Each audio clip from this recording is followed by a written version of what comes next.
पांडियान को पाई बीजेडी स्वाहा।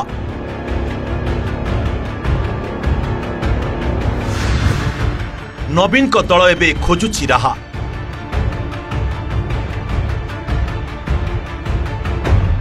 वकफ बिल रे बीजेडी भोटिंग और सस्मित पात्र ट्वीट को नहीं एबे दल रे काला बैसाखी सह छड़ बहुछि। आउ माटी कामुड़ी पड़ी बिजु जनता दल। बढ़ुची कंदल, बढ़ुची मनोमालिन्य, बढ़िलानी भिके पांडियान को नहीं तीव्र असंतोष। राज्यसभा रे कहिले सस्मित, हेले सारा ओडिसा रे टणाउटरा हेउछंती बीजेडी नेता। लंबुची असंतोषर तालिका आउ एबे वर्षिछंती वरिष्ठ नेता प्रभात Tripathi. Sasmit Patra what made him to issue a statement जे जहार विवेक अनुसार जोटी की भोट दवा कथा से भोट दो, यही कथाटा संपूर्ण भाव में संदेह घेर को आसी। सर आप नवीन पटनायक को नंबर 1 कहउछंती, नंबर 2 माने काहा कहउछंती? मु भी कंफ्यूज। वीके पांडियन जे दाबी करंती जे मु दल पई बहुत कथा करिछि। कोन बहुत कथा? 5टी सेक्रेटरी भाव में हो, प्राइवेट सेक्रेटरी भाव में हो, जेतेबेले जो पोजिशन से अछंती से गवर्नमेंट सर्वेंट हिसाब से अछंती। से तो दलर कर्मी हिसाब से कौ दिन नथिले, दलर नेता हिसाब से नथिले। प्रभात त्रिपाठी कहवा अनुसार सस्मित पात्र कहार अनुमति बिना एपरी करि परिबेनी। सस्मित कर कौन औकात अछि एपरी कहिबा पई? तेणु एपरी बयान को नहीं संदेह सृष्टि होइछि। वीके पांडियान को मध्य टार्गेट करी मंतव्य दैछंती प्रभात। ते कहिछंती सन्यास कथा कहूथिले एबे भी नवीन निवास रे निष्पत्ति नेउछंती।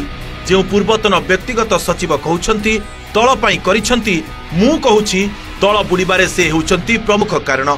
तांकर कार्यकलाप पई निर्वाचन फल भोगिलु बोली कहिछंती प्रभात त्रिपाठी। पांडियान पई दलर विपर्य, अनेक लोक, साधारण कर्मी एवं मुस्लिम किछि नेता हुए तो कहूथाई पारंती जे पांडियान नेतृत्व नियंतु कि पांडियान बहुत काम 200 मनुष्यर काम पांडियान करि पारंती। ए सब कथा अलगा दिग। सेटा 8-10 जन जो माने व्यक्तिगत भाव में पांडियान को द्वारा किसी उपकृत होते से कहते ही पारती। But that is not the voice of the people of Odisha as well as the तृणमूल स्तर साधारण कर्मी ठारू आरंभ करी वरिष्ठ नेतृमंडली मानक पर्यंत। Pandian is a liability for Biju Janata Dal. खाली एतिकिरे प्रभात चुप रही जाइछंती ताहा नुहे। से आहुरी कहिछंती किछि तोषामदकारी तांकु श्रेय देई नवीन को कम करूछंती। सुजाता कार्तिकेयन को इस्तफा और परवर्ती चर्चा उपरे प्रभात कहिछंती 2 जण पूर्वतन मंत्री तांकु नेई बिळबिळौछंती। वर्तमान घटना परे तांको आसीबा बाट बंद होई गला। नवीन एबे पांडियान को कथारे जाउथबा धारणा हेउछि। जदि नवीन आगो को आसी समस्त को हैंडल करंती ठीक चलिबो। वीके पांडियन जे दाबी करंती जे मु दल पई बहुत कथा करिछि।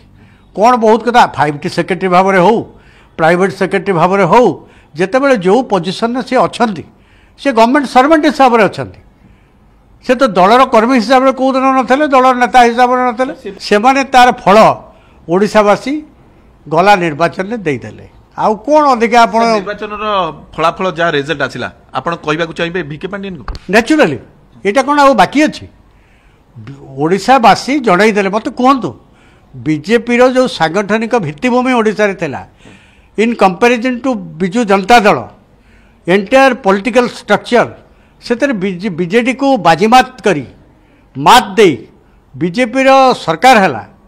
ये जो घटनाक्रमटी घटिला एतरे मेन भिलियन वीके पांडियान एवं तांकू एक्स्ट्रा प्रोजेक्शन करा जिबा बीजेडी पक्षरु एटा डाइजेस्ट हलानी ओडिशावासी द्वारा एवं सेइतपई सेमाने हमको भोट देले नाही।